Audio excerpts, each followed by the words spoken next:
કેમ છો મિત્રો? મજા ને? નવરાત્રિ કેવી ચાલે છે? એ સાહેબ ક્યાં નવરાત્રિની વાત કરો છો યાર? આ વખતે તો મૂડ મરી ગયો છે. ઓકે, વાંધો નથી, પણ એવું કહેવાય છે કે આપણે આવતા વર્ષે નવરાત્રિ કરીશું. આ વખતે ડિસ્ટન્સ રાખીએ, બરાબર ને? ખાલી આ વખતે આપણે ટીવીમાં જોઈએ. આઈપીએલ ચાલે જ છે ને, આઈપીએલમાં મજા માણો. ક્યાં ના છે? સરસ મજાની મેચ જુઓ, બરાબર ને? એટલે એમાં ટાઈમ પસાર થઈ જશે, બરાબર. ઓકે મિત્રો, હવે આપણે નવો ટોપિક લઈએ છીએ, ચેપ્ટર નંબર 6. તમારો પહેલી પરીક્ષા પણ બહુ સરસ ગઈ, પેપરો પણ બહુ સરસ તમે લખ્યા છે, બધા સરસ માર્ક્સ પણ આવશે, બરાબર. હવે આપણે નવું ચેપ્ટર શરૂ કરીએ છીએ. ચેપ્ટરનું નામ છે ધંધાકીય વ્યવસ્થાના સ્વરૂપો 2. મિત્રો, આની આગળ આપણે ભણી ચૂકેલા ધંધાકીય વ્યવસ્થાના સ્વરૂપો 1 ભણેલા. હવે આપણે ભણીએ છીએ ધંધાકીય વ્યવસ્થાના સ્વરૂપો 2. મિત્રો, આ ધંધાકીય વ્યવસ્થાના સ્વરૂપો 2 એટલે એનો પાર્ટ જ છે. જો મિત્રો ધંધાકીય વ્યવસ્થાના સ્વરૂપોની વાત કરીને તો ધંધાકીય વ્યવસ્થાને થોડું ઇન્ટ્રોડક્શન આપી દઉં, તમને થોડું રિવાઇઝ થઈ જાય એ હેતુથી. તો કે એના મુખ્ય 3 સ્વરૂપો છે. એક ખાનગી ક્ષેત્ર, બીજું જાહેર ક્ષેત્ર અને ત્રીજું સંયુક્ત ક્ષેત્ર. ખાનગી ક્ષેત્ર છે ને એટલે શું? તો કે ખાનગી ક્ષેત્ર તો કે જેની માલિકી જાહેર જનતાની હોય, બરાબર. એક વ્યક્તિની હોય અથવા તો જાહેર જનતાની હોય, એ ખાનગી ક્ષેત્ર કહેવાય. પછી બીજું સરકારી એટલે જાહેર ક્ષેત્ર કે જેની માલિકી સરકારની હોય. અને ત્રીજું છે સંયુક્ત ક્ષેત્ર કે જેની માલિકી સરકારની પણ હોય ને જાહેર જનતાની પણ હોય, બંનેની માલિકી હોય. જો ભેગા થઈને ધંધો કરતા હોય તો એને શું કહેવાય? જોઈન્ટ વેન્ચર કહેવાય, સંયુક્ત સાહસ કહેવાય મિત્રો, બરાબર છે. પણ હાલ આપણે ચાલી રહ્યું છે ખાનગી ક્ષેત્ર ચાલે છે. ખાનગી ક્ષેત્રની અંદર એટલે જેની ધંધાકીય એકમની માલિકી કાં તો એક વ્યક્તિની કાં તો સમાજની હોય, બરાબર, જાહેર જનતાની હોય, તો તેને શું કહેવામાં આવે છે? આપણે ખાનગી ક્ષેત્રના એકમો કહેવામાં આવે. ખાનગી ક્ષેત્રમાં આપણે ભાગીદારી પેઢી બની, વૈયક્તિક માલિકી બની ગયા, ભાગીદારી પેઢી બની ગયા, એચયુએફ બની ગયા, બરાબર ને? હવે એનાથી આગળ આપણે ભણીએ છીએ, બરાબર. તો સહકારી મંડળી ભણીશું, પછી કંપની સ્વરૂપ ભણીશું, બરાબર. આ બધું શેમાં આવે? તો કે આ ધંધાકીય વ્યવસ્થાના સ્વરૂપો 2ની અંદર આપણે ભણવાનું છે. હવે આપણે એનું ઇન્ટ્રોડક્શન વાત કરીએ તો કે જો કોઈ પણ ધંધો કરીએ ને, ધંધામાં શું હોય? તો ધંધામાં નફો જ હોય. આપણો નફો મેળવો એ આપણો જરૂરી છે કે સાહેબ ધંધામાં નફો ન કરીએ તો આપણે ખાઈએ શું? આપણું ઘર કેવી રીતે ચાલે? આપણે પેલું સ્વપ્ન છે, સ્વપ્ન કેવી રીતે પૂરું થાય? એટલે ધંધાકીય એકમની અંદર ધંધાકીય એકમના એટલે વૈયક્તિક માલિકી હોય કે ભાગીદારી હોય કે કંપની સ્વરૂપ હોય, આ બધાનો પ્રાથમિક હેતુ શું છે? નફાનો છે. અને નફો મેળવવા માટે ગ્રાહકનું યેને કેને પ્રકારે કોઈ પણ પ્રકારે, બરાબર, યેને કેને પ્રકારે શું થાય? શોષણ થાય છે, બરાબર. અને શોષણ થાય એટલે આપણને એવું લાગે કરે, બરાબર, શોષણ થાય એટલે એવું લાગે કરે આપણને કે યાર મજા નથી આવતી, બરાબર છે. એટલે એ શોષણ બી થાય ને તો આપણને કેવી રીતે કે હલકા પ્રકારની વસ્તુ આપી દે, કાં તો વધારે કિંમત લઈ લે, કાં તો વસ્તુને કાળા બજાર કરે. તમને ખ્યાલ છે ને લોકડાઉનમાં કિરાણા સ્ટોર્સમાં શું થતું? તમને ખ્યાલ છે ને? એ તો મને પણ અનુભવ છે મિત્રો. જે એમઆરપી હોય, કોઈ પણ વસ્તુ આપણે ખરીદવા જઈએ તો લોકડાઉનમાં મને ખ્યાલ છે તો પહેલાં તો વસ્તુ જ નથી મળતી. અને ક્યારેક ક્યાંક વસ્તુ મળે ને તો જે એમઆરપી હોય તો સામાન્ય સંજોગોમાં એમઆરપીથી 10% કે 20% કોમન પ્રોડક્ટ હોય, બરાબર. એમઆરપીથી 10% 20% ડિસ્કાઉન્ટમાં હોય. કોઈ પણ જગ્યાએ આપણે વસ્તુ ખરીદવી છે એટલે 10% ડિસ્કાઉન્ટ આપે. તો શું કહે ખબર? સાહેબ જે છે વસ્તુ આ જ છે, બરાબર છે, એમાં કોઈ ડિસ્કાઉન્ટ નથી, એમઆરપી ઉપર જ એ લોકો વેચાણ કર્યું. મિત્રો એવું કે મારે આગળથી મોંઘું આવે છે. બાના તો આપણને એવા કે આપણને કંઈ ખબર જ ના પડતી. એટલે કાળા બજાર આવું થાય, વસ્તુની કિંમત વધારે ચૂકવવી પડે, બરાબર છે. હલકા પ્રકારની વસ્તુ આવી જાય, બરાબર. છતાં પણ આ બધી સમસ્યાઓના કારણે, બરાબર છે, એક ધંધાકીય વ્યવસ્થાનું એક એવું સ્વરૂપ ઊભું કરવામાં આવે કે જેના વિશિષ્ટ લક્ષણોને કારણે અન્ય ધંધાકીય સાહસ કરતાં એ અલગ પડે. એ હેતુથી કયું હતું? તો કે વિના સહકાર નહીં ઉદ્ધાર. આ યાદ રાખજો. શું? વિના સહકાર નહીં ઉદ્ધારના સૂત્રને અમલમાં મૂક્યું. યાદ રાખજો મિત્રો, વિના સહકાર નહીં ઉદ્ધારના સૂત્રને અમલમાં મૂકે છે. બરોબર, આ યાદ રાખજો.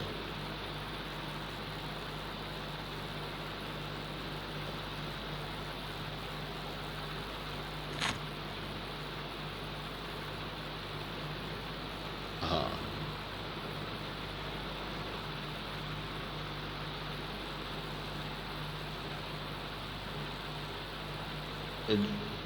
વિના સહકાર નહીં ઉદ્ધાર. બરોબર, એટલે જ્યાં સુધી ગ્રાહકો ભેગા થશે નહીં ત્યાં સુધી ઉદ્ધાર થશે નહીં.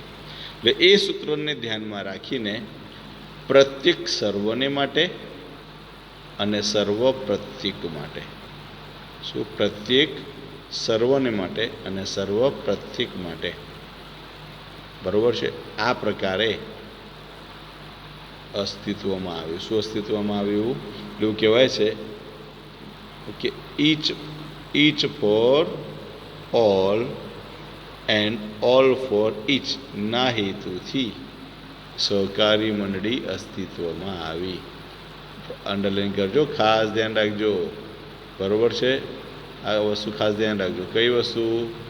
તો કે each for all and all for each. યાદ રહે ને? શું? each for all and all for each ના હેતુથી સહકારી મંડળી અસ્તિત્વમાં આવી. આ યાદ રાખજો. ઓકે, આ સાહેબ આ તો યાદ રહી ગયું. ઓકે, બરોબર ને? હવે આપણે એનો અર્થ સમજી લઈએ. બરોબર છે, અર્થ તો સમજવો પડે ને.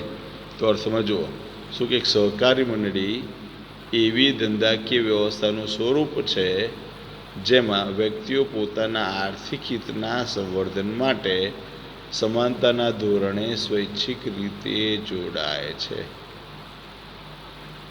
ફરી યાદ રાખજો, સહકારી મંડળી એવી ધંધાકીય વ્યવસ્થાનું સ્વરૂપ છે જેમાં વ્યક્તિઓ પોતાના આર્થિક હિતના સંવર્ધન માટે સ્વૈચ્છિક રીતે સમાનતાથી જોડાય છે. સમાનતાના ધોરણે સ્વૈચ્છિક રીતે જોડાય છે. ઓકે, હા, આ તો ખબર પડી ગઈ. તો એના લક્ષણો જોઈ લઈએ. બરોબર છે, કોના લક્ષણો છે? સહકારી મંડળીના લક્ષણો છે. યાદ રાખજો, એને શું કહેવાય? સહકારી મંડળી ઇંગ્લિશમાં શું કહેવાય? Cooperative society. બરોબર છે, એનો આપણે અર્થ ભણ્યા. હવે એના આપણે શું ભણીએ છીએ? હવે લક્ષણો ભણીએ. શું ભણીએ આપણે હવે? એના લક્ષણો. બરોબર ને?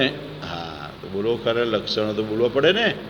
બરોબર, ચલો લક્ષણો જોઈએ છે. ચલો, પહેલું લક્ષણ શું છે?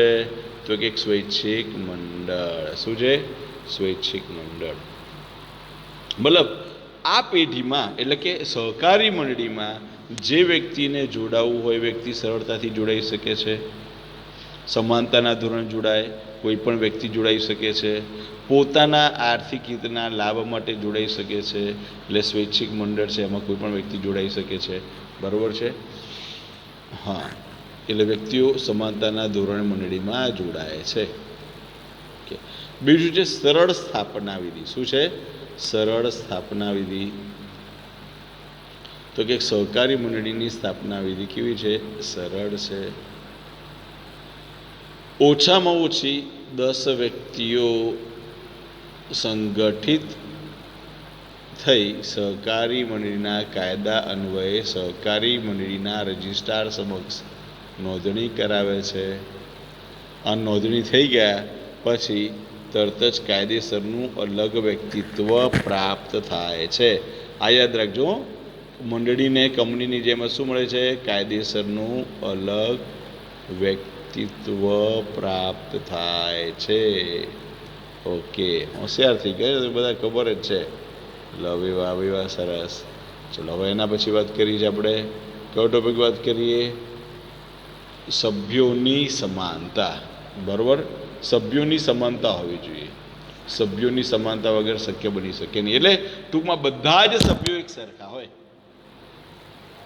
મતલબ સહકારી મંડળીમાં જે પણ જોડાય છે ને એ બધાનો કેવો છે? હક કેવો છે? સમાન હક અને સમાન તક મળે. શું મળે છે? સમાન હક મળે છે ને સમાન તક મળે છે. મૂડીરોકાણ કે અન્ય કોઈ કારણસર સભ્યો વચ્ચે ભેદભાવ રાખવામાં આવતો નથી. બધા જ સભ્યો સરખા. બરોબર ને? ઓકે, રાઈટ રાઈટ રાઈટ, સરસ સરસ. ચલો હવે એના પછી વાત કરીએ અલગ વ્યક્તિત્વ. અલગ વ્યક્તિત્વ મિત્રો એટલે છે ને સહકારી મંડળીને કંપનીની જેમ જ બરોબર કાયદેસરનું અલગ વ્યક્તિત્વ પ્રાપ્ત થાય છે. બરોબર. અને સભ્યના મૃત્યુથી બરોબર કે સભ્યપદના અંતથી બરોબર તેના અસ્તિત્વને કોઈ અસર થતી નથી. આ ખાસ યાદ રાખજો. બરાબર. એટલે એમાં લો કે આજે 10 સભ્યો જોડાયા, પછી 20 સભ્યો જોડાયા, એમ કરીને આજે 100 સભ્યો છે. 100 સભ્યોમાંથી જે વ્યક્તિએ પહેલાં શરૂઆત કરેલી પેઢીની, એ પેઢીની જે વ્યક્તિએ શરૂઆત કરેલી સહકારી મંડળીની, એ વ્યક્તિ મૃત્યુ પામે છે. બરાબર. તો પેઢી એટલે મતલબ સહકારી મંડળી બંધ ન થાય, સહકારી મંડળી તો ચાલુ જ રહે. એ મૃત્યુ પામે છે તો એના ઓપ્શનમાં બીજા સભ્યોની નિમણૂક થાય. બરાબર. બીજા સભ્યો તરીકે આવે, બીજા વ્યક્તિનું ઇલેક્શન થાય. એ પ્રકારે સતત ચાલ્યા કરતી હોય છે. ઓકે. પછી વાત કરીએ લોકશાહી વહીવટ. હવે જો કંપનીમાં શું હોય તો કે કંપનીમાં શેરદીઠ મતાધિકાર હોય છે. શું હોય છે? કંપનીમાં શેરદીઠ મતાધિકાર હોય છે. બરાબર. મતલબ એમાં માનવીને મહત્વ આપવામાં આવતું નથી. જ્યારે સહકારી મંડળીમાં આ યાદ રાખજો સભ્ય દીઠ મતાધિકાર હોય છે. હા, એટલે એક સભ્યને એક મત આપવાનો અધિકાર મળે. હવે કંપનીમાં કેવું હોય કે માની લો કે મારી પાસે 10 શેર હોય ને તો હું 10 મત આપી શકું. જ્યારે સહકારી મંડળીમાં શું હોય કે સહકારી મંડળીને માની લો કે મેં 10 શેર ખરીદ્યા છે તો બી મને સભ્ય તો હું એક જ છું ને, એટલે મને એક મત આપવાનો અધિકાર મળે. એટલે સહકારી મંડળીમાં સભ્ય દીઠ મતાધિકાર છે. બરોબર. ઓકે. એટલે સહકારી મંડળીમાં મૂડીને નહીં પરંતુ માનવીને મહત્વ આપવામાં આવે છે. આ યાદ રાખજો. કોને? મૂડીને નહીં પરંતુ માનવીને મહત્વ આપવામાં આવે છે. બરોબર. ઓકે. એ આથી એવું કહી શકે ભાઈ આથી સહકારી મંડળી શું કહેવાય તો કે લોકશાહીની તાલીમ શાળા કહેવામાં આવે છે. બરોબર. કેમ? કારણ શું? તો કે આ લોકો દ્વારા લોકો માટે સ્થપાય છે, લોકો દ્વારા એનો વહીવટ થતો હોય છે, માટે બીજું કોઈ કારણ હોતું નથી. યસ. બરોબર. મજા આવે છે ને? હા, બસ મજા આવે. એ જ મહત્વની વસ્તુ છે મિત્રો. બરોબર. હા. હવે એના પછી વાત કરીએ છીએ એનું 6થું લક્ષણ આવ્યું સેવાનો મુખ્ય હેતુ. બરોબર. સેવાનો મુખ્ય હેતુ. હવે જો કોઈ પણ ધંધાકીય એકમ હોય તો ધંધાકીય એકમનો હેતુ શું હોય? સેવાનો હોય. એ સાહેબ નફાનો હેતુ હોય. કેમ? આ બોક્સ 10 રૂપિયામાં લાવીને 12 રૂપિયામાં કેવી રીતે વેચવું? એ જ મારો હેતુ હોય. બરોબર ને? તે નફાનો હેતુ કહેવાય. જ્યારે સહકારી મંડળીનો હેતુ શું છે? સેવાનો હેતુ છે. સેવાનો હેતુ એટલે કેવી રીતે? ભાઈ આ 10 રૂપિયાનું બોક્સ લાવ્યો છું તો 10 રૂપિયામાં આ બોક્સ કેટલા લોકોને આપી શકીશ? એ સેવાનો હેતુ. બરોબર છે. જરૂરિયાતમંદવાળા વ્યક્તિને જરૂર પડે તો ફ્રીમાં પણ આપી દેવામાં આવે. એનાથી શું થાય તો કે એનાથી એક વ્યક્તિ વચ્ચે સહકારની ભાવના સર્જાય, સહકારની ભાવના સર્જાય અને કાર્ય વધારે સારી રીતે કરી શકે મિત્રો. બરાબર છે. એટલે હવે સેવાનો મુખ્ય હેતુ એમાં આપણે જોઈએ તો કે જો સેવાના મુખ્ય હેતુમાં શું છે તો કે નફાનો હેતુ કેવો છે? એનો ગૌણ હેતુ છે. બરાબર.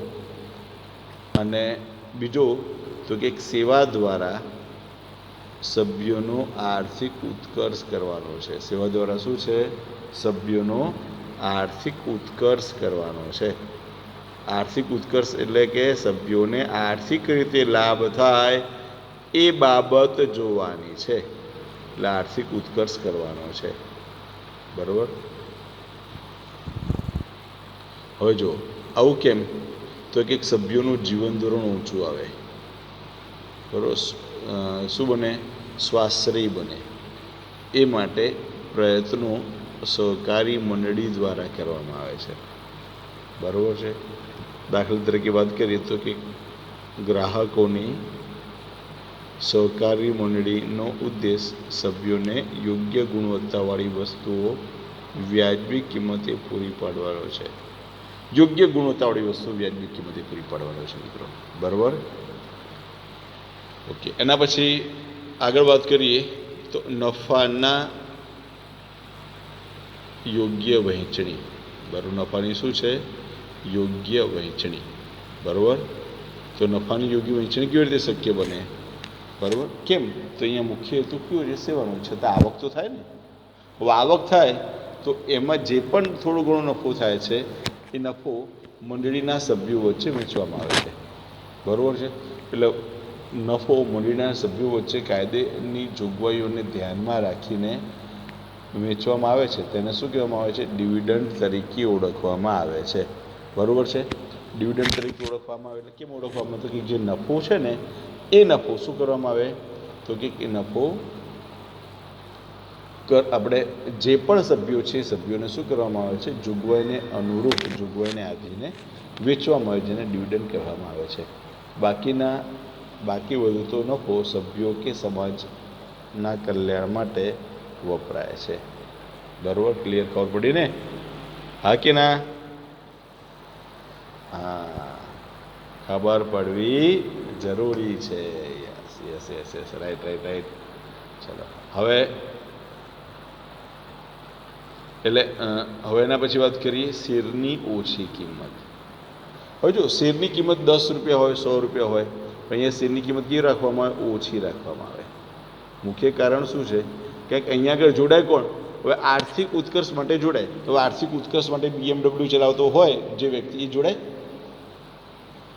સાયકલ કે સ્કૂટર કે બાઇક ચલાવતો વ્યક્તિ જોડાય ને. કે એને આર્થિક રીતે સદ્ધર થવું છે માટે.